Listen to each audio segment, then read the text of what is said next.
Baik teman-teman sekalian, sebelum kita masuk ke materi kita, saya pribadi untuk kesempatan ini memaksimalkan juga menyebutkan belasungkawa dengan meninggalnya kakanda terhormat, ya, Ustadz yang mulia, Ustadz Yazid Abdul Qadir Jawaz, rahimahullah rahmatan wasi'ah.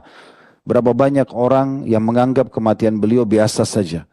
Padahal sebenarnya kematian seorang alim, terlepas daripada ada orang yang menganggap beliau bukan seorang alim, maka di mata kami beliau seorang alim yang luar biasa, memiliki karya tulis yang sangat banyak, tegak di atas sunnah, tegar bertahan walaupun diserang sana sini, dan memang betul-betul terlihat orang yang ikhlas dalam menyampaikan agama Allah Subhanahu wa taala karena terlihat daripada efek dakwah. Ya, kalau orang ikhlas, maka efek dakwanya besar. Berapa banyak murid-murid beliau tersebar, berapa banyak dakwah sunnahnya dikenal di tengah masyarakat kita karena tegarnya beliau. Semoga Allah Subhanahu wa taala menerima ruh beliau dan diterima seluruh amal-amal solehnya, dimaafkan kesalahan-kesalahannya, serta juga sahabat beliau yang mulia Kakanda Ustadz Abdul Hakim Abdad, hafidhahullah, semoga Allah panjangkan umur beliau di atas ketaatan dan Allah berikan kesabaran karena sahabat dekatnya telah wafat terlebih dahulu. Begitu juga dengan kerabat dan siapapun yang merasa tentunya dekat dengan beliau. Kata Profesor Abdul Karim Ar-Ruhaili, mata Syekh Yazid rahimahullah wan nasu qad sallu alaihi wa da'ulah. Syekh Yazid rahimahullah telah wafat, yang mensalati beliau adalah lautan manusia dan mereka mendoakan beliau. Nabi bersabda, ma min muslim yamutu fayaqumu ala jinazatihi arba'una rajulan la yusyrikuna billahi syai'a illa syafa'amullah. Tidaklah seorang muslim meninggal dunia kemudian jenazahnya disalati oleh 40 orang yang tidak melakukan syirik, ahli tauhid, kecuali pasti Allah mengabulkan doa-doa mereka. Berapa ribu ahli tauhid yang mensalatkan beliau tadi siang jemaah, sampai ke jalan-jalan halaman di luar masjid. Bahkan setelah dimakamkan, tidak putus-putus orang datang mensalatkan jenazah beliau di kuburannya. Dan itu salah satu sunnah Nabi bagi orang yang terluput dari salat jenazah terhadapnya di dalam masjid. Tidak putus-putus orang datang, tidak ada henti-hentinya orang datang melakukan salat jenazah di kuburan. Tawadhu sendiri definisinya khilaf di antara ulama masalah itu, tapi ada yang menarik yang disampaikan oleh Hasan Basri rahimahullah.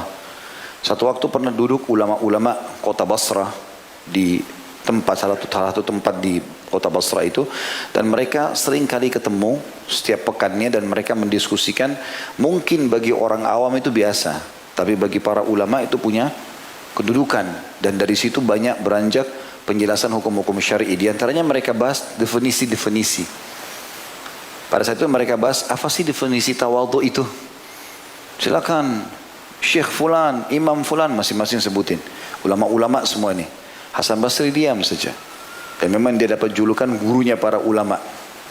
Setelah semua berikan pendapat-pendapatnya, maka Hasan Basri ditanya, bagaimana menurut anda?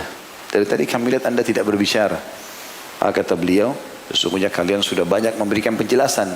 Tapi kalau kalian mau mendengarkan dari aku, tawadhu adalah jangan pernah kau lihat siapapun muslim depan matamu, kecuali kau menyangka dan menanamkan dalam dirimu bahwasanya dia lebih baik daripada kamu.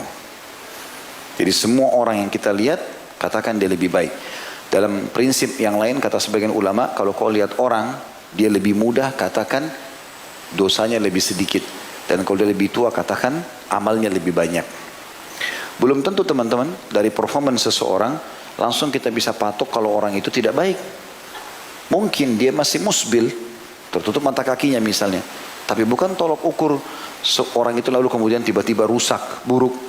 Karena dalam prinsip dasar syar'i kita, seseorang itu bisa divonis kalau telah tegak argumentasi padanya atau hujjah. Kalau dia sudah sampai padanya hujjah lalu kemudian dia langgar, itu urusan dia sama Tuhannya. Tapi kalau belum sampai padanya hujjah, tidak ada hukum atasnya. Tidak ada hukum. Bahkan satu negeri pun kalau berbuat maksiat kepada Allah, tapi mereka dalam kondisi tidak tahu kalau itu maksiat, belum ada sampai kepada mereka pemberi peringatan, tidak akan datang siksaan Allah. Allah katakan dalam Al-Quran, wa ma kunna mu'adzibina hatta nab'atha rasula. Kami tidak mungkin membinasakan atau menghukum satu negeri sampai kami mengutus kepadanya utusan kami. Ada penyampaian dulu, gitu kan, peringatan-peringatan. Maka nggak boleh kita vonis. Berapa banyak orang teman-teman mungkin masih musbil, mungkin dia kadang-kadang masih sholat di rumah belum ke masjid, tapi bakti sama orang tuanya luar biasa. Ada orang begitu. Sangat luar biasa dengan orang tuanya. Sampai menggendong orang tuanya kemana-mana, sampai semua kebutuhan orang tuanya dipenuhi. Maka satu sisi dia punya hal yang positif. Jadi kita hanya menyoroti dan memberikan masukan dengan hikmah yang belum dia lakukan atau sesuatu yang masih dia langgar gitu ya. Jadi jangan memvonis orang. Berapa banyak muslimah di luar sana belum pakai hijab. Bukan kita mendukung mereka ya, mereka salah. Tapi jangan langsung divonis dengan tidak pakai hijab berarti orang ini ahli neraka atau buruk. Mungkin dia bakti sama orang tuanya, mungkin sedekahnya dia banyak, gitu kan? Kita nggak tahu. Saya mengetahui seseorang belum berhijab dulu, berinteraksi sama keluarga kami segala macam. Tapi kalau orang dia sepintas mungkin orang pikir ini, mungkin bahkan dikira orang non muslim. Tapi ternyata sedekah dia di jalan Allah luar biasa. Peduli dia terhadap agama ini besar sekali. Tinggal masalah hijabnya saja, gitu kan? Yang semestinya saya berikan masukan kepada kerabat-kerabat atau orang-orang yang ada supaya memberikan masukan dengan cara santun. Saya pun menyampaikan dengan cara yang tepat ya. Semoga Allah SWT berikan hidayah gitu ya. Jadi jangan mudah memvonis orang. Karena kalau mau tawadhu, merendah karena Allah, seperti dalam hadis ini perintah Nabi SAW, maka secara otomatis kita harus bisa menilai kebaikan atau positif orang dan memulai dengan sangka baik kepada orang lain.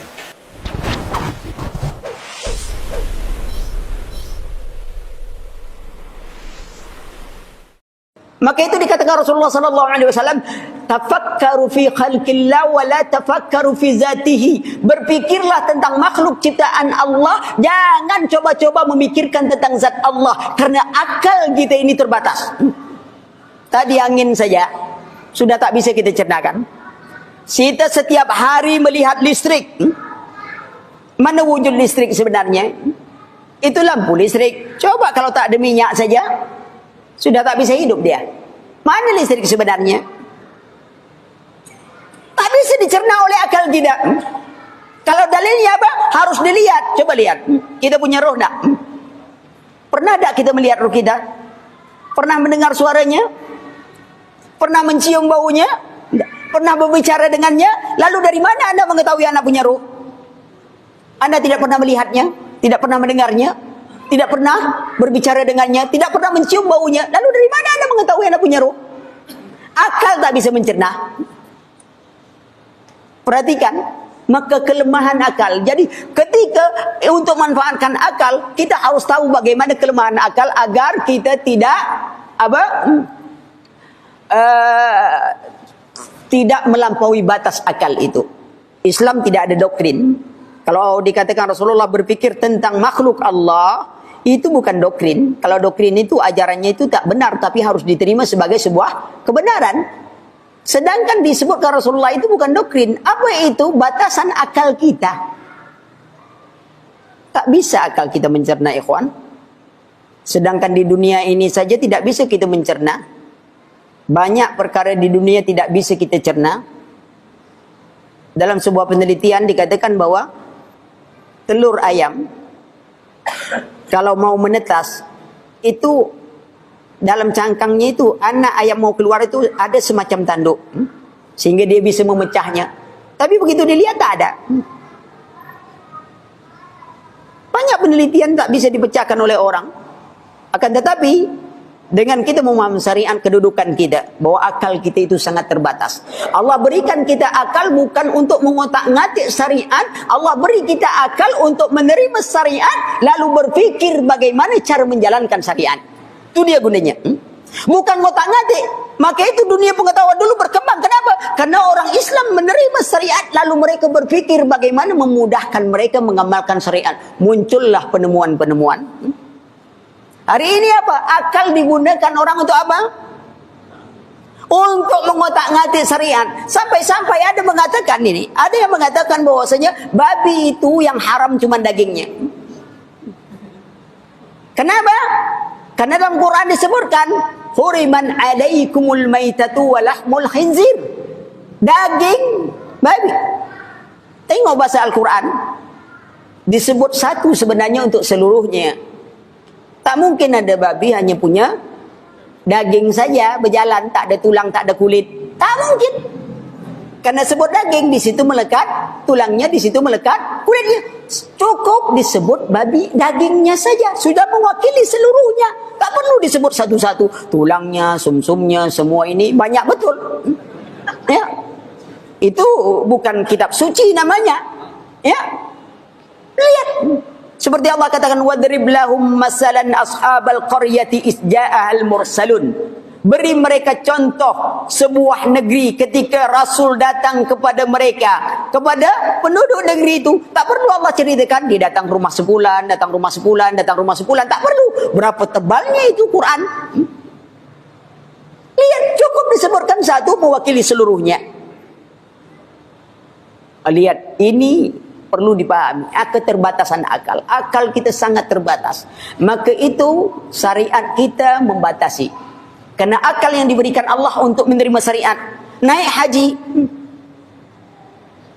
wajib bagi yang mampu. Terima kita. Lalu kita dengan akal yang diberikan Allah juga kita mencari jalan bagaimana mudah naik haji. Kita cari dana besar-besar. Bisa naik dengan pesawat. Kita tak perlu mencari guru yang bisa sholat 2 tempat. Tak perlu. Sebab kalau saya punya ilmu macam itu, saya buka travel, Pak. Saya pegang aja semuanya, langsung sampai ke Mekah. Iya, musim haji. Begitu mau pulang, pegang lagi, sampai lagi pulang ke Bali. Bayaran murah. Tapi tak ada orang punya ilmu macam itu. Kan enak kita pakai travel macam itu. Tak pakai paspor, tak pakai ini. Ya, sudah selesai tawaf semuanya, pegang lagi. Sebab dia bisa sholat 2 tempat. Kan mudah aja. Tapi itu kan cerita. Dari mana sholat 2 tempat? Orang kita sholat Jumat sini, sana baru jam 8. Sholat apa di sana? Orang beda 4 jam. Kalau beda dengan sini berapa jam? 6 jam. 5 jam. Sholat apa namanya? Maka itu khayal. Ya, perhatikan. Tentu di sini tidak masuk dalam bahasan kita kalau seandainya seseorang sedang menyampaikan argumen masing-masing untuk mencari kebenaran berbeda. Misal, kita sedang membahas sebuah tema. Tema ini memang membutuhkan diskusi. Maka diskusi ini tujuannya misalnya saya mengumpulkan beberapa hujah atau argumentasi. Teman saya juga ngumpulin untuk kita mencari titik temunya. Tapi biasanya ini tidak terjadi perdebatan karena hanya akan menyampaikan ini loh yang saya temukan di kitab ini. Oh ini loh yang saya temukan di sini. Lalu sama-sama mempelajarinya lalu mencari titik temunya. Itu oke. Tetapi teman-teman sekalian dilarang di sini adalah berdebat yang hal yang kosong. Ada orang kadang-kadang berdebat dengan istrinya hanya karena pilih rumah makan yang mana. Ribut di mobil akhirnya nggak jadi makan gara-gara itu. Hah? Apa gunanya? Hah? Terjadi kan? Ada orang mungkin berdebat sama temannya atau ribut hanya karena masalah temannya ingin pergi ke tempat A, dia pengen ke tempat B. Kita setiap tahun membaca berita tentang orang paling kaya di dunia, orang paling kaya di Indonesia, orang paling kaya sepanjang sejarah. Kekayaan mereka itu, sekaya-kayanya mereka dibandingkan dengan kekayaan Allah Subhanahu wa taala, maka itu sangat kecil. Bahkan kalau kita membandingkan, kalau kita berpikir misalnya, orang yang paling kaya raya di atas muka bumi ini, apa yang bisa dia miliki dari dunia ini? Paling rumahnya hanya segitu saja. Kendaraannya juga paling dia bisa beli beberapa biji. Kalaupun dia bisa membeli banyak, mungkin juga itu malah akan merepotkannya. Tanah yang dia miliki hanya sebatas itu saja. Sekaya-kayanya orang di Indonesia, pasti tanah orang lain lebih banyak daripada tanah dia. Kendaraan orang lain lebih banyak daripada kendaraan dia. Rumah orang lain lebih banyak dibanding rumah yang dia miliki. Itu manusia. Meskipun dia adalah yang paling kaya di suatu daerah, yang paling kaya di suatu negara, atau paling kaya di dunia sekalipun. Kekayaan mereka sangat terbatas. Adapun kekayaan Allah Subhanahu wa taala, maka ini tidak terbatas. Kekayaan Allah Subhanahu wa taala adalah al-ghina al-mutlaq. Jadi kekayaan yang mutlak, kekayaan yang tidak terbantahkan. Nah, ini yang membedakan antara sifat Allah dengan sifat manusia. Manusia juga berhak untuk memiliki sifat kaya. Boleh bagi mereka untuk memiliki sifat ini, tapi beda antara kayanya manusia dengan kayanya Allah Subhanahu wa taala. Kemudian ada orang berkata, saya pernah baca juga, dia bilang, jangan hanya salaf dong yang dijadikan tolak ukur. Salaf itu siapa sih Pak? Salaf itu ingat ya, saya mau tekankan salaf itu adalah Rasulullah, para sahabat, para tabi'in dan para tabi'ut. Inilah salaf yang antum pikirkan ketika mendengar kata salaf, bukan Ustadz Fulan, bukan. Salaf artinya Rasulullah dan para sahabatnya dan 3 generasi yang utama, itu salaf. Karena masalahnya kata salaf atau salafi ini di zaman sekarang ini berusaha terus dirusak, Pak. Dirusak. Nah, ada orang berkata begitu. Jangan cuma salaf saja yang jadi tolak ukur. Kita juga harus jadikan ulama khalaf, orang-orang belakangan jadi tolak ukur. Kita katakan, kita menjadikan para salaf sebagai tolak ukur karena ada dalilnya jelas. Dalilnya dari Al-Quran ada. Itu tadi sudah kita bacakan. Surat apa itu? At-Taubah ayat 100. Juga Allah berfirman dalam surat Al-Baqarah, fa in amanu bimithli ma amantum bih faqad ihtadaw. Jika mereka beriman dengan seperti yang apakah yang kalian imani, kalian di waktu itu siapa? Para sahabat. Maka mereka sudah mendapat, maka sungguh mereka dapat hidayah. Ada jelas ada dalilnya. Kenapa kita jadikan salaf itu tolak ukur dalam masalah akidah dan beragama?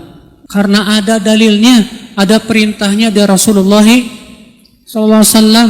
Ketika Rasulullah SAW mengabarkan akan terjadi perpecahan dalam hadis riwayat Abu Daud, Tirmidzi, Nasa'i, dan Tirmidzi berkata hadis ini hasan sahih dari hadis Al-Irbad bin Sariyah. Kata Rasulullah, fa innahu man ya'ish minkum fasayara ikhtilafan katsira. Sesungguhnya orang yang hidup di antara kalian nanti akan melihat perpecahan yang banyak. Apa kata Rasulullah? Fa'alaikum bisunnati wa sunnatil khulafa'ir rasyidin al-mahdiyyin. Maka wajib atas kalian saat itu berpegang kepada sunnahku dan sunnah khulafa'ur rasyidin. Tuh lihat, Rasulullah yang nyuruh. Saat terjadi perpecahan dan kita melihat perpecahan umat, yang Rasulullah perintahkan adalah pegang sunnahku dan sunnah khulafa'ur rasyidin. Ada perintahnya dari Rasul masalahnya. Sementara orang-orang belakangan, kita tidak pernah mendengar adanya dalil untuk dijadikan patokan. Yang ada adalah disuruh orang-orang yang terdahulu. Tapi kita yang belakangan harus mengikuti generasi yang terdahulu dalam tata cara agama, dalam berakidah, dalam beribadah, dalam semua sisi-sisi agama. Semua ulama belakangan wajib mengikuti ulama yang terdahulu. Karena yang terdahulu sudah jelas dapat pujian dari Allah dan Rasulnya. Mana yang lebih kita ridhai, Pak? Mengikuti generasi yang sudah jelas-jelas dipuji oleh Allah dan Rasulnya? Atau mengikuti generasi belakangan yang gak ada pujian dari Allah dan Rasulnya? Tentu kita lebih aman dong mengikuti yang sudah dinyatakan oleh Allah dan Rasulnya itu sebagai generasi terbaik. Aman kita. Bahkan Rasulullah yang mengatakan begitu. Dalam hadis yang sahih Rasulullah bersabda apa?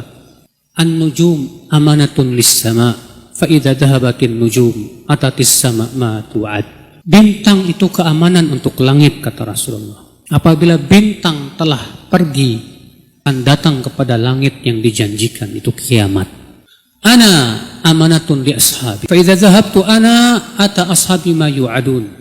Aku, kata Rasulullah, keamanan untuk para sahabatku. Kalau aku telah pergi, akan datang kepada para sahabatku yang telah dijanjikan kepada mereka. Apa itu?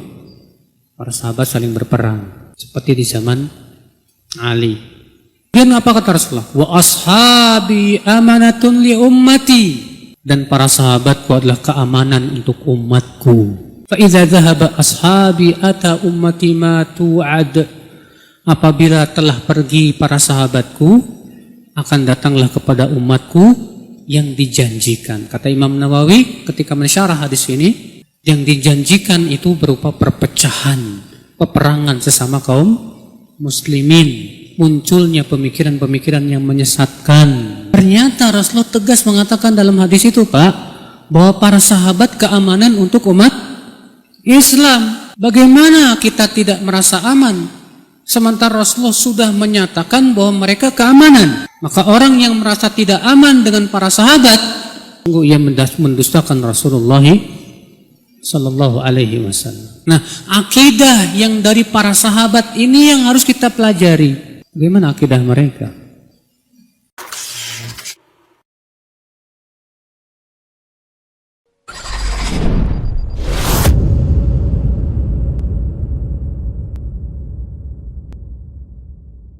Nah sekarang bid'ah hari Asyuranya. Yang pertama, menghidupkan malam Asyura.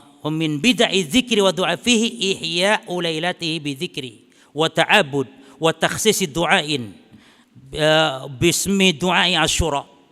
Jadi antara bid'ah zikir dan doa adalah menghidupkan malam dengan dzikir dan ibadah mengkhususkan doa di malam Asyura yang disebut dengan doa Asyura. Ada lagi yang doa Asyura itu disebutkan membaca sesuatu dzikir, ya, ayat tertentu dan yang semisal. Maka ini tidak ada dasar. Yang kedua, salat Asyura jemaah. Man shalla yaum Asyura ma baina dhuhri wal asr. Barang siapa yang salat Asyura antara duhur dan asar, 4 rakaatin, 4 rakaat, yaqra fi kulli rakaatin, baca tiap rakaatnya Al-Qur'an Al-Fatihah 1 kali, ayat kursi 10 kali, dan qul huwallahu ahad 11 kali, dan muawwidzatain 5 marat 5 kali. Apabila salam istighfar 70 kali, a'tahullahu fil firdaus, maka Allah memberikan nanti di surga Firdaus kubbah putih yang di dalamnya ada baitun min zamrudah adra, ada rumah dibangunkan oleh Allah di Firdaus dari jamrud berwarna hijau yang seterusnya pokoknya palsu jemaah. Ya. Nah, ini hadis-hadis di mana tadi kitab-kitab yang antum catat. Belilah kitab-kitab tersebut atau di ini antum bisa menilai ini, bisa meneliti atau bisa melihat minimal ini hadisnya. Oh, ada hadisnya namun ternyata palsu tentang masalah ini.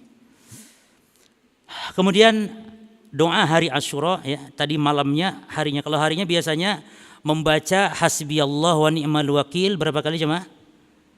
70 kali. Membaca hasbiyallah wa ni'mal wakil itu nanti disebutkan katanya kafahullahu syarra dzalikal yaum. Di hari itu Allah selamatkan dari bencana. Hasbiyallah ni'mal wakil 70 kali. Ustaz, wong itu zikir loh, hasbiyallah wa ni'mal wakil. Apa enggak oleh? Itu kan hasbalah namanya. Zikir yang bernama hasbalah. Hasbiyallah wa ni'mal wakil. Apa enggak boleh? Tidak boleh dan haram hukumnya. Kenapa haramnya? Satu, menetapkan waktu yang tidak ditetapkan oleh syariat. Yang kedua, menetapkan bilangan yang tidak ditetapkan oleh syariat. Sementara waktu, bilangan, kaifiat, sebab, jenis, ini harus kepada dalil yang sahih.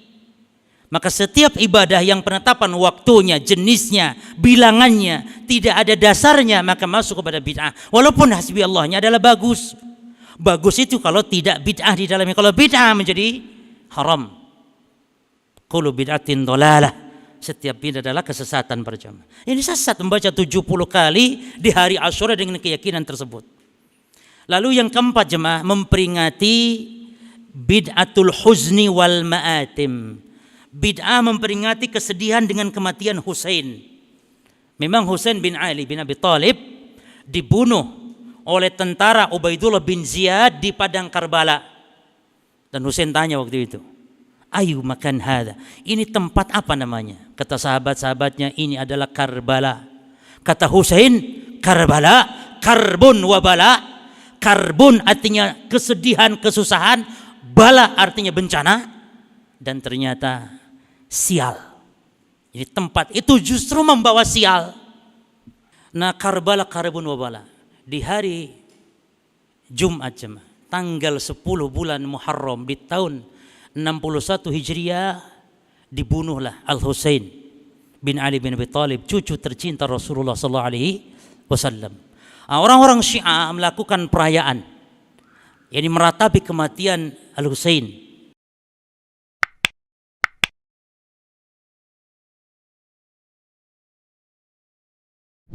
Kenapa jamaah sekalian mentauhidkan Allah atau memurnikan ibadah hanya untuk Allah akan membersihkan hati kita? Karena itulah sebab utama hamba mendapatkan pertolongan Allah Subhanahu wa taala. Dan kunci utama hamba mendapatkan hidayah. Agar hati kita bersih, kita perlu hidayah dari Allah. Maka Allah telah mengabarkan kepada kita, kunci utama mendapat hidayah adalah membersihkan diri kita dari kesyirikan. Alladzina amanu wa lam yalbisu imanahum bidzulmin ulaika lahumul amnu wa hum muhtadun. Orang-orang yang beriman dan tidak mencampurkan iman mereka dengan kesyirikan sedikit pun, mereka itulah yang akan dianugerahkan keamanan dan hidayah. Jadi jemaah sekalian, usaha kita untuk belajar apa saja itu dosa syirik, kemudian kita jauhi sejauh-jauhnya. Yang sudah pernah kita lakukan, kita bertobat kepada Allah, itulah pintu hidayah. Begitu pula jemaah sekalian, pemurnian ibadah hanya untuk Allah adalah benteng terkuat dari gangguan dan godaan setan. Orang-orang yang kotor dan rusak hatinya, diantara sebabnya itu karena dahsyatnya pengaruh, godaan dan gangguan setan. Maka Allah mengabarkan kepada kita, benteng terkuat dari gangguan dan godaan setan adalah kita mentauhidkannya. Sebagaimana Allah sebutkan di surat Shad ayat 82-83 tentang sumpah iblis, pimpinannya para setan. Qala fa bi'izzatika la ugwiyannahum ajma'in illa ibadaka minhumul mukhlasin. Iblis bersumpah, demi kemuliaanmu ya Allah, sungguh benar-benar aku akan menyesatkan mereka semuanya kecuali hamba-hambamu yang ikhlas, yang memurnikan ibadah hanya kepadamu. Subhanallah jemaah sekalian. Iblis tahu kalau kita memurnikan ibadah hanya untuk Allah semata, dia tidak akan bisa menjerumuskan kita dalam kesesatan. Dan khususnya kita para orang tua, hendaklah kita menanamkan tauhid kepada anak-anak kita sejak dini. Ajarkan kepada mereka untuk menyembah hanya kepada Allah dan menjauhi semua dosa syirik. Di dalam Al-Quran, Allah mengangkat profil seorang ayah, padahal beliau bukan seorang nabi. Bahkan namanya diharumkan menjadi satu nama surat dalam Al-Quran, yaitu surat Luqman. Karena beliau memiliki untayan-untayan mutiara nasihat yang sangat indah kepada anaknya. Dari banyaknya nasihat beliau kepada anaknya, wasiat beliau yang nomor satu apa? Ya bunayya la tusyrik billah inna syirka la zulmun azim. Wahai anakku, janganlah engkau mempersekutukan Allah, karena sesungguhnya dosa syirik itu adalah kezaliman yang sangat besar. Ini jemaah sekalian perlu kita tanamkan kepada anak-anak kita, karena inilah benteng terkuat mereka dari gangguan dan godaan setan. Begitu pula dengan sebab tauhid, Allah Subhanahu wa taala membersihkan jiwa seorang hamba dari kotoran-kotoran hawa nafsunya. Bagaimana ujian berat yang menimpa Nabi Yusuf alaihissalam, seorang anak muda yang belum nikah dan jauh dari orang tua, dan tidak ada yang mengenal beliau, tidak pula keluarga beliau. Lalu diajak untuk melakukan hubungan terlarang oleh seorang wanita yang cantik jelita. Bahkan wanita itu tidak malu-malu lagi, mengajak dengan terang-terangan, bahkan memaksa. Sampai kata Allah dalam surat Yusuf ayat ke-24, walaqad hammat bihi wa hamma biha laula ar-ra'a burhana rabbih. Sungguh wanita itu benar-benar berkeinginan kepada Yusuf, dan Yusuf pun hampir saja memiliki keinginan yang sama kalaulah dia tidak melihat tanda dari Rabbnya. Allah berikan pertolongan sehingga beliau selamat. Maka Allah menjelaskan kepada kita sebab mengapa beliau diselamatkan oleh Allah. Kadzalika linasrifa anhu su'a wal fahsya'a innahu min ibadinal mukhlasin. Demikianlah kami palingkan keburukan dan kekejian dari Yusuf, karena dia termasuk hamba-hamba kami yang ikhlas, yang memurnikan ibadah hanya untuk Allah semata. Itulah sebabnya jemaah sekalian, mengapa tauhid adalah kunci utama kebersihan hati. Karena dengan tauhid Allah curahkan hidayah kepada kita, Allah lindungi dari makar-makar iblis, dan Allah bersihkan jiwa kita dari hawa nafsu yang menjerumuskan kepada kemaksiatan. Al-Amwah menemani ibadahmu juga hijrahmu.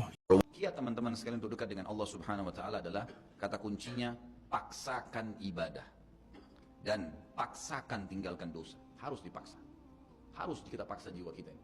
Cambuk jiwa itu, cambuk dengan ilmu dan keimanan. Mulai sekarang saya mau on time sholat di masjid, tidak mau ketinggalan. Apapun konsekuensinya, paksain.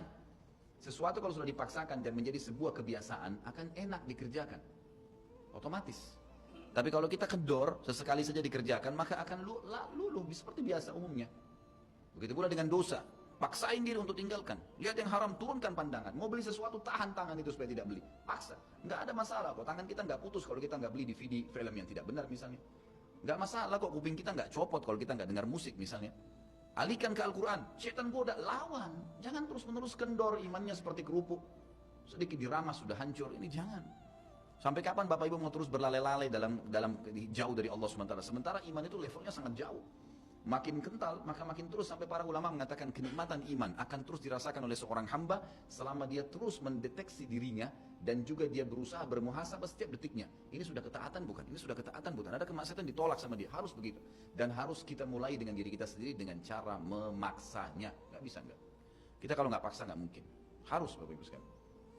Orang lain telepon nanti kita atau lihat perubahan, kamu alimnya, ingat, majelis ilmu seperti ini Bapak Ibu sekalian. Saya sering ulangi kalimat ini. Saya nggak datang jauh-jauh dari rumah saya ke sini untuk menghibur Bapak Ibu cerita dongeng atau hibur Bapak Ibu duduk sini sejam 2 jam. Ini bukan. Ini kita sedang bahas wahyu. Wahyu ini penyampaian dari Tuhan, Allah pencipta langit dan bumi untuk membawa pada perubahan.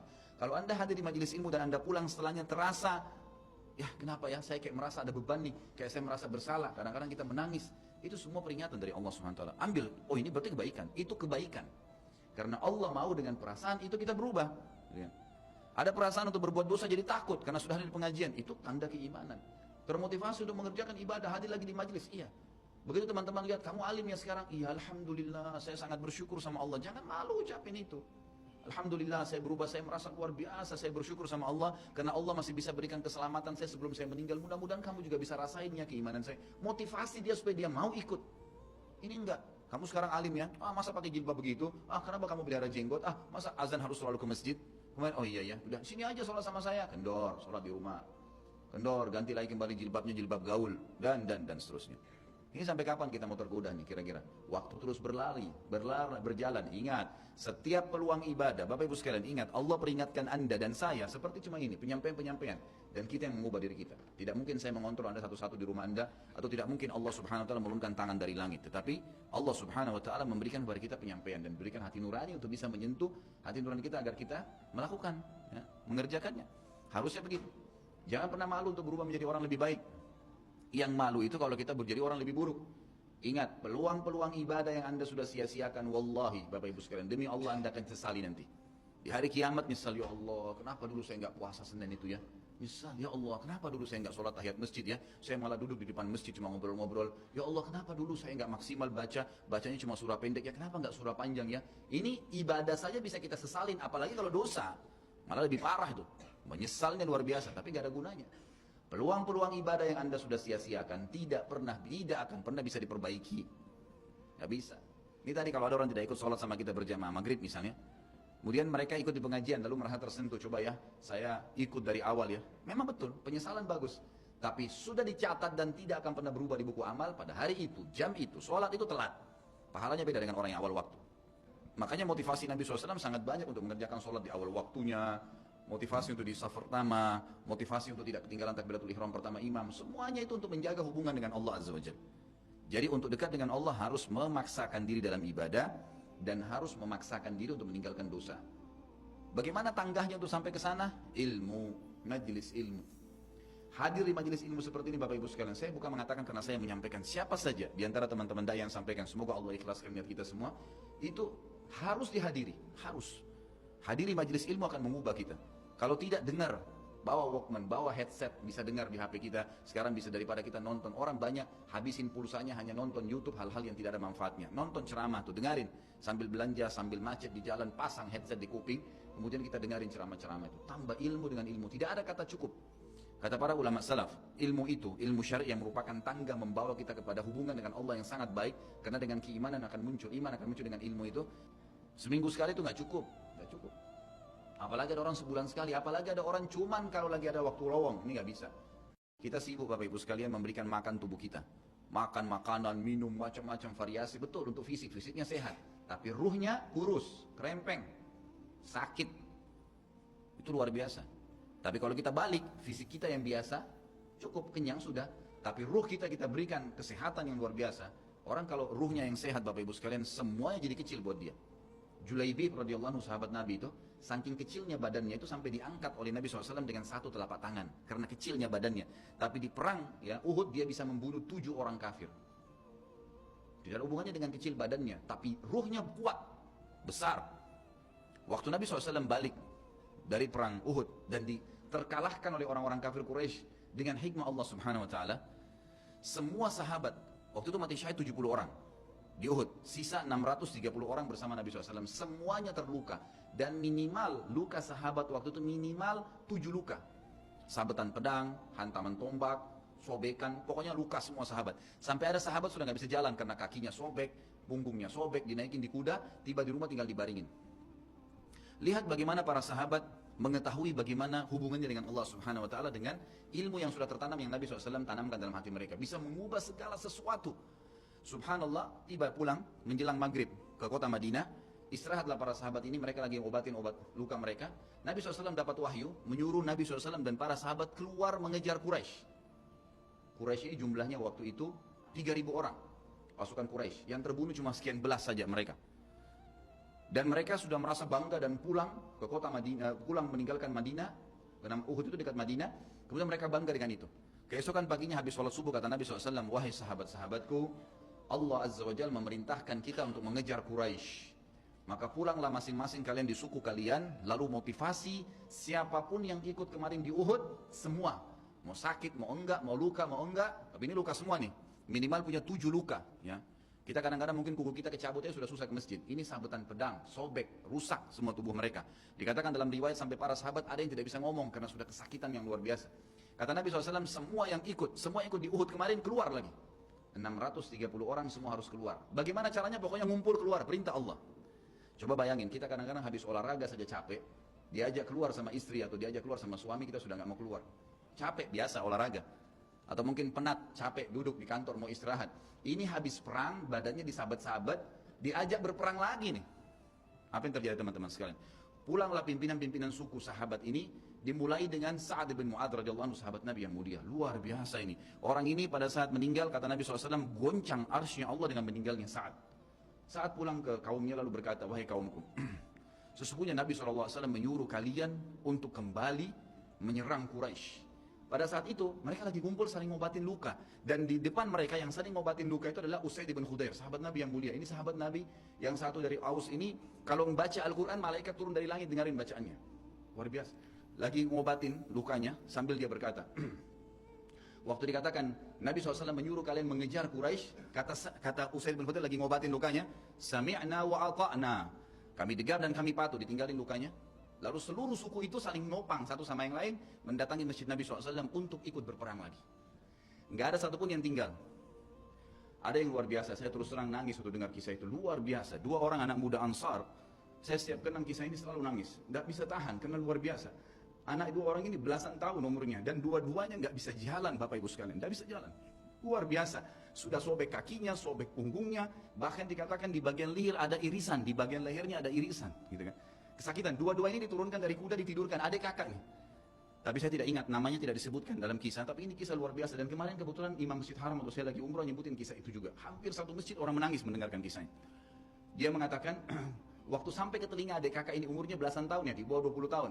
Kalau Nabi SAW memanggil seluruh yang hadir di Uhud untuk kembali berperang. Ini mereka nggak bisa jalan nih. Si kakak bilang sama adiknya, kita nggak bisa tinggal di sini nih. Rasulullah SAW sudah memanggil kita untuk menjawab panggilan Allah. Kata adiknya, bagaimana caranya kita merangkak? Bagaimana caranya kita ke sana? Nggak ada yang bisa nopang. Ini berdua lagi sakit. Mereka cuma tinggal sama ibunya. Lalu berkata si kakak, sekali saya seret kamu, sekali kamu seret saya. Mereka saling seret satu sama yang lain, Bapak Ibu sekalian, sampai di hadapan masjid Nabi SAW. Lihat bagaimana iman mereka kepada Allah Subhanahu wa Ta'ala, luar biasa, gitu ya. Dan ini tidak bisa kecuali kalau dipaksakan. Kalau tidak dipaksakan nggak bisa. Semoga Allah Subhanahu wa Ta'ala jadikan kita orang yang selalu memaksakan diri untuk ibadah. Karena kalau tidak, kita nggak paksakan, kita akan mati dalam keadaan konyol dan menyesal karena tingkatan-tingkatan di surga akan hilang.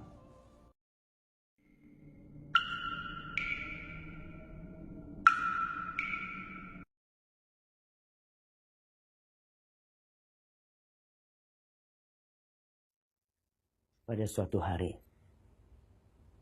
Umar bin Khattab radhiyallahu ta'ala anhu mengatakan,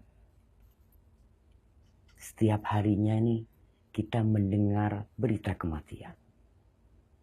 Fulan mati, kata Umar. Fulan mati. Dan kelak pada suatu hari, akan ada yang mengatakan, Umar mati. Itu nasihat buat kita semua. Bahwa pada suatu hari akan ada yang menyebutkan nama kita. Nama ana nih. Syafiq bin Riza bin Hasan bin Abdul Qadir bin Salim bin Salama mati. Yang perlu kita pikirkan.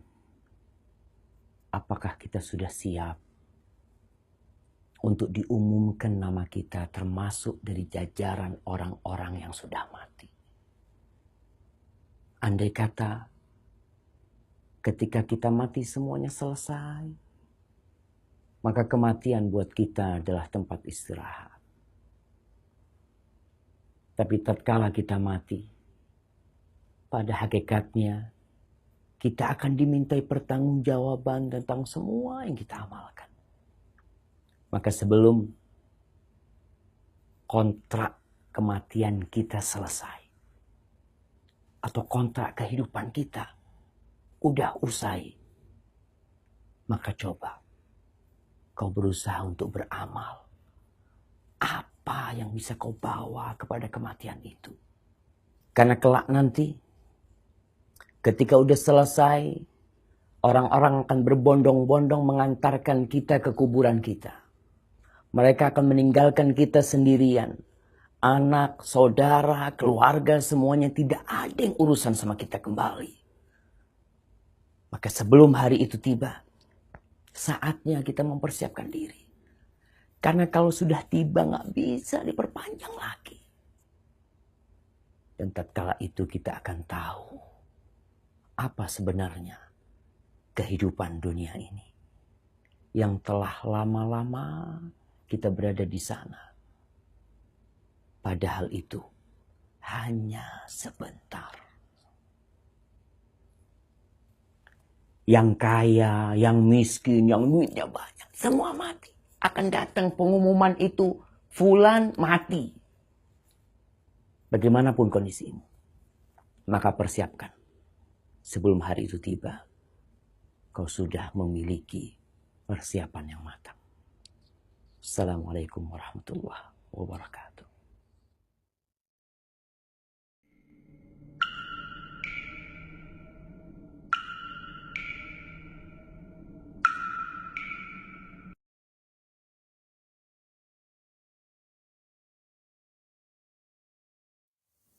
Mengingat kematian penting untuk dibicarakan. Karena dengan mengingat kematian, maka kita akan tegar dalam menghadapi kehidupan. Kita akan sabar dalam menghadapi segala macam problematika, permasalahan, kesulitan hidup di dunia. Di dalam hadis yang diriwayatkan oleh Imam Al-Baihaqi dalam kitabnya Syu'abul Iman dan juga oleh Imam Ibn Hibban dalam kitabnya As-Sahih, Imam Al-Bazzar dalam kitabnya Musnad Al-Bazzar dengan sanad yang hasan dan dihasankan oleh Imam Al-Albani rahimahullahu taala, bahwa Anas bin Malik radhiyallahu anhu bercerita, Rasulullah sallallahu alaihi wasallam bersabda, "Aktsiru dzikra hadzimil ladzat." Perbanyaklah sesuatu yang mengingat sesuatu yang memutuskan kelezatan, yakni al-maut. Fa innahu lam yadhkurhu fi dhiqin min al-'aish illa wassa'ahu alaih. Sesungguhnya tidaklah seseorang mengingatnya saat dalam kesempitan dari kehidupannya kecuali akan melapangkan dadanya. Orang yang banyak mengingat kematian dan saat itu dia miskin, maka dia akan sabar dengan kemiskinan. Orang yang banyak mengingat kematian dan saat itu dia banyak hutang, dia akan sabar dengan banyak hutangnya dan terus berusaha untuk melunasinya. Orang yang banyak mengingat kematian dan saat itu dia sedang ditimpa penyakit, maka dengan mengingat kematian dia akan lapang dadanya. Wala dzakarahu fi sa'ah illa dhayyaqaha. Dan ini faedah yang ketiga dari mengingat kematian. Dan pentingnya yang ketiga dari mengingat kematian. Dan ini yang saya tuju. Yaitu tidaklah seseorang mengingatnya dalam keadaan nyaman, lapang. Kecuali ingatannya terhadap kematian akan menyempitkannya, menyempitkan hidupnya. Dalam artian dia tidak terlalu terlena dengan kehidupan dunia. Dia tidak terlalu terbawa dengan terlalu bermewah-mewahnya hidup di dunia.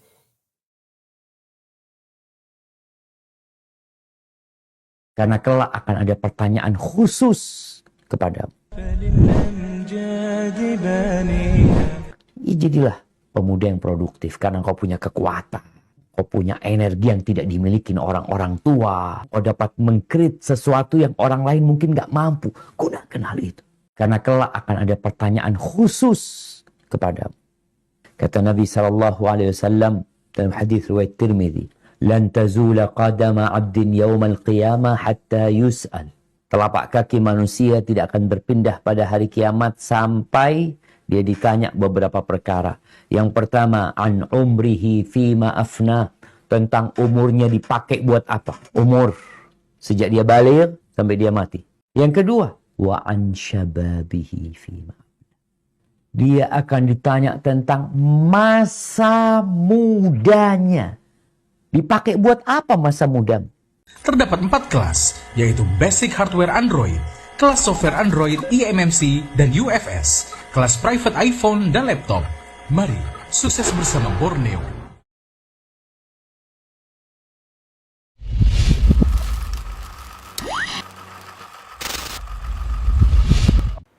Al-Imam Ibnu Qudamah Al-Maqdisi dalam kitabnya Mukhtasar Minhajul Qasidin menyebutkan sabar itu ada 4 tingkatan.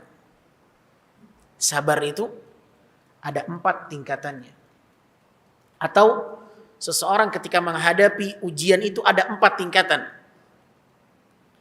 Yang pertama, tingkatan yang terburuk, at-tasakhut. Dia tidak menerima musibah yang dihadapinya. Dia meronta-ronta. Dia tidak menerima cobaan yang datang kepadanya. Tingkatan yang kedua yang lebih tinggi, bersabar. Tingkatan yang lebih mulia di atasnya, ridha. Ridha. Tingkatan yang lebih tinggi di atasnya, bersyukur dengan ujian itu. Dia bersyukur kepada Allah Subhanahu wa ta'ala. Tingkatan yang paling tinggi. Ketika seorang menghadapi ujian, dia bersyukur kepada Allah Subhanahu wa ta'ala. Karena siapapun yang bersyukur di atas ujian, ujian itu adalah satu kenikmatan. Musibah itu akan menjadi satu nikmat yang akan dia hasilkan balasannya di akhirat ketika dia menghadapinya dengan penuh ketabahan. Bukankah Allah mengatakan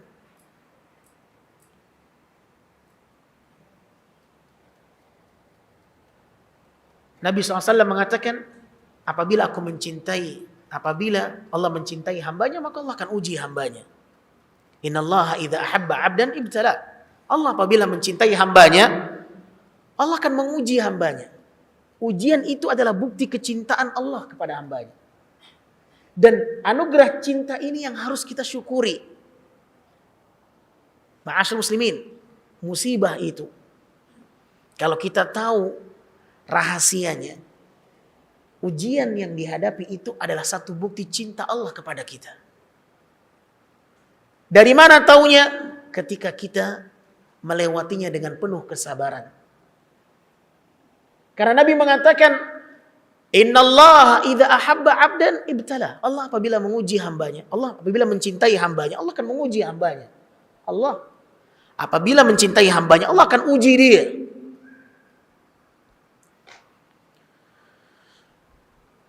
Maka ujian itu adalah satu bukti cinta Allah kepada dia.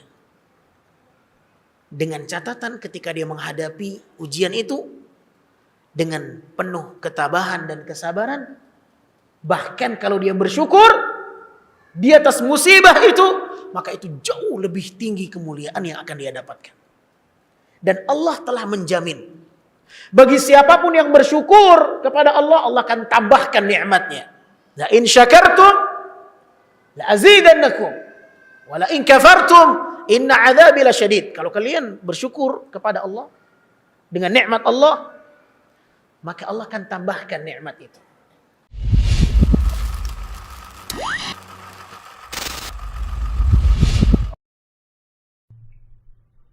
Allah mentakdirkan ternyata di tanggal 10 Muharram ya terjadi dua kejadian yang luar biasa. Ini pernah saya ceritakan secara khusus tapi saya ingin sampaikan secara singkat saja.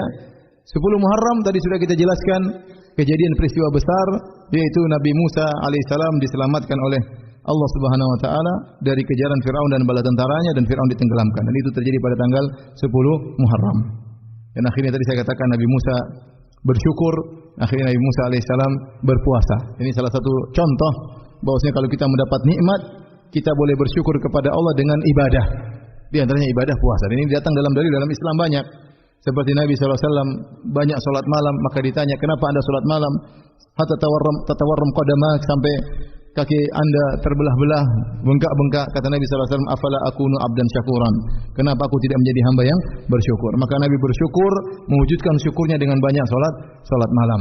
Contohnya Nabi juga berpuasa bersyukur. Karena Nabi dilahirkan pada hari Senin. Waktu Nabi ditanya, wasu'ila an yaumil itsnain, an siyami yaumil itsnain, dan Nabi ditanya kenapa beliau puasa di hari Senin. Kata Nabi SAW, dzaka yaumun wulidtu fihi, itu adalah hari di mana aku dilahirkan. Maka Nabi bersyukur dengan hari kelahirannya dengan berpuasa setiap hari Senin setiap pekan. Contoh Nabi bersyukur dengan apa? Berpuasa. Contoh juga sebagian sahabat bersyukur dengan bersedekah seperti yang terjadi pada Abu Lubabah rahimahullahu taala waktu dia melakukan kesalahan kemudian dia mengangkatkan dirinya sampai akhirnya Allah menerima tobatnya, maka dia berkata, di antara tobatku aku bersedekah sekian dan sekian. Demikian juga Ka'ab bin Malik radhiyallahu taala anhu yang tidak ikut dalam perang Tabuk sehingga akhirnya dihajar, diboikot oleh kaum muslimin selama 50 hari. Setelah itu Allah menerima taubatnya, kemudian datang kepada Nabi SAW, dia berkata, ya Rasulullah, inna min taubati, di antara taubatku aku bersedekah dengan hartaku sekian dan sekian. Jadi ternyata kita bisa bersyukur dengan berbagai macam apa? Ibadah. Nah, di antaranya dengan puasa mutlak. Antum misalnya naik pangkat, antum berpuasa, silakan bersyukur kepada Allah berhasil naik pangkat. Antum misalnya berhasil poligami, silakan puasa bersyukur kepada Allah Subhanahu wa taala. Kalau berhasil. Maksud saya banyak yang bisa kita bersedekah, oke, salat malam, perbanyak salat malam, bersyukur alhamdulillah ya, bisa naik haji ya, bisa umrah, bersyukur kepada Allah Subhanahu wa taala.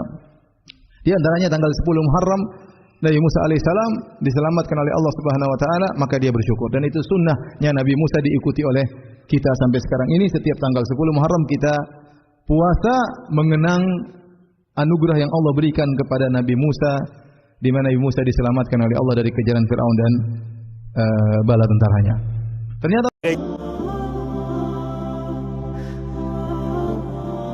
sesungguhnya ancaman dan balasan untuk orang yang meninggalkan salat, tidak mau menjaga salatnya, ancamannya juga besar. Sebagaimana balasan untuk orang yang menjaga salat adalah surga, maka balasan untuk orang yang tidak mau menjaga salat adalah neraka. Wa na'udzubillahi min dzalik. Allah Subhanahu wa taala mengatakan, "Fa khalafa min ba'dihim khalfun adha'us salata wattaba'us syahawat fasawfa yalqawna ghayya."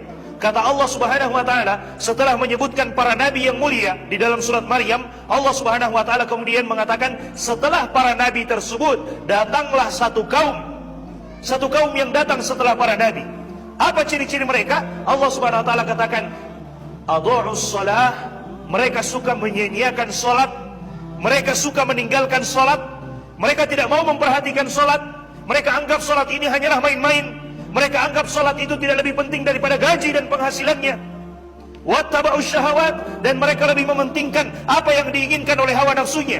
Kata Allah Subhanahu wa taala, fasaufa yalqawna ghayya, maka mereka kelak akan mendapatkan kesesatan dalam hidupnya. Mereka akan mendapatkan kesesatan dalam hidupnya, dan siapa yang sesat maka janjinya adalah neraka. Wa na'udzubillahi min dzalik. Mereka akan mendapatkan kesesatan, tidak tahu arah. Mereka akan dapatkan kesesatan dalam hidupnya. Meskipun mungkin gajinya berlimpah, penghasilannya berlimpah, tapi tidak ada keberkahan di dalamnya. Mereka tidak akan rasakan keberkahan di dalamnya. Kenapa? Salat mereka tinggalkan. Allah Subhanahu wa taala katakan, "Faman ittaba'a hudaya fala yadhillu wa la yashqa." Siapa yang mau mengikuti petunjuk hidayahku, maka dia tidak akan tersesat dan dia tidak akan menderita, kata Allah Subhanahu wa taala. "Wa man a'rada 'an dzikri." Tapi siapa yang mau berpaling dari peringatanku, siapa yang mau berpaling dari Allah Subhanahu wa taala, fa inna lahu ma'isyatan dongka, maka baginya kehidupan yang sempit. Wa nahsyuruhu yaumal qiyamati a'ma, dan dia akan dibangkitkan pada hari kiamat dalam keadaan buta. Padahal dulu di dunia dia bisa melihat, tapi di hari kiamat dia dibangkitkan dalam keadaan buta. Maka orang ini mengatakan, qala rabbi lima hasyartani a'ma wa qad kuntu basira.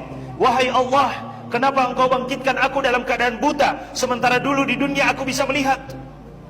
Maka Allah Subhanahu wa taala mengatakan, qala kadzalika atatka ayatuna fanasitaha wa kadzalika al-yauma tunsa.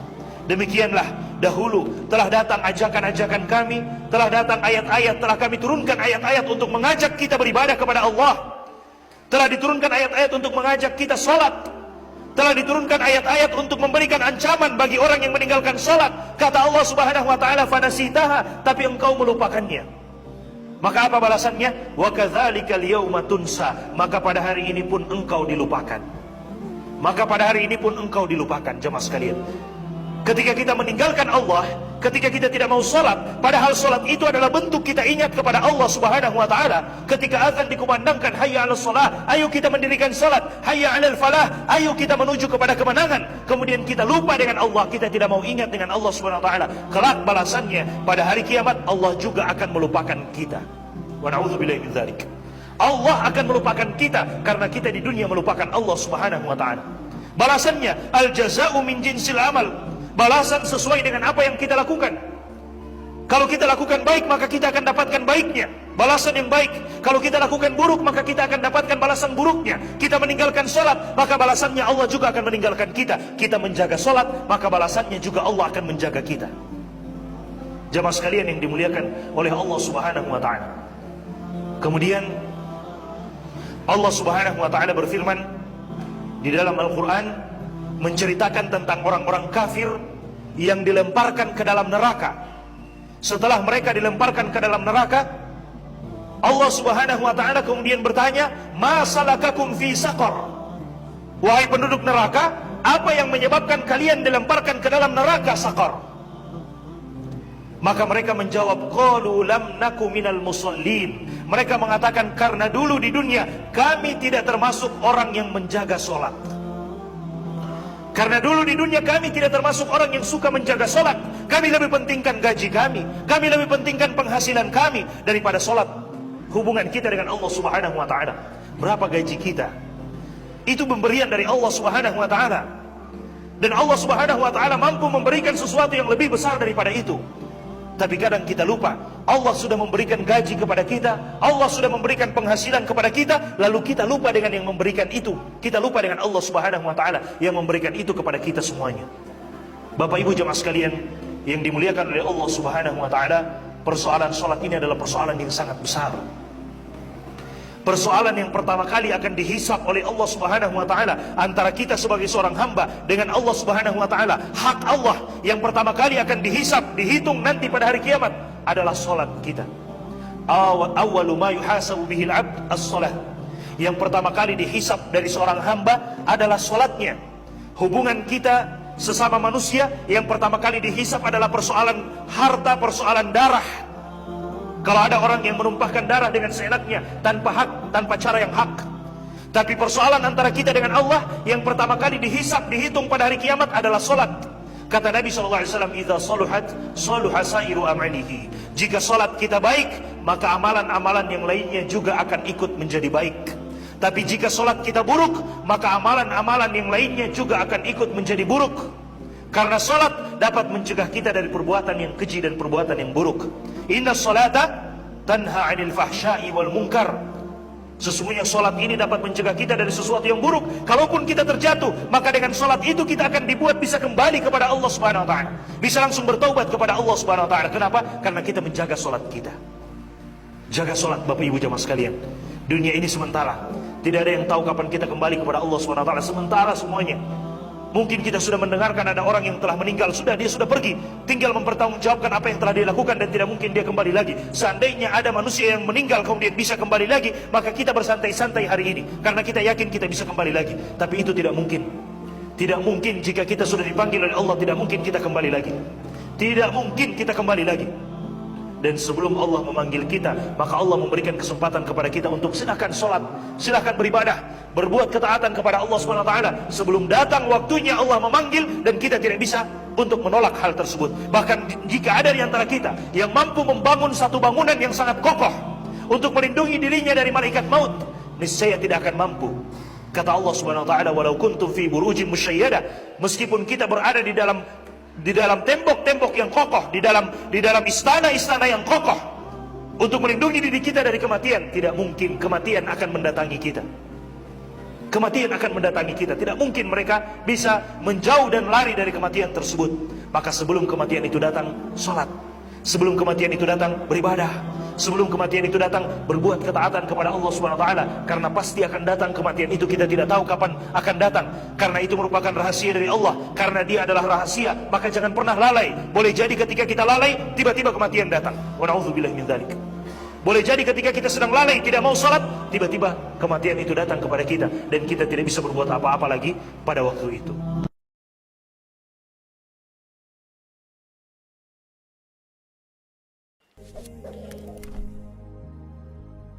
Sallallahu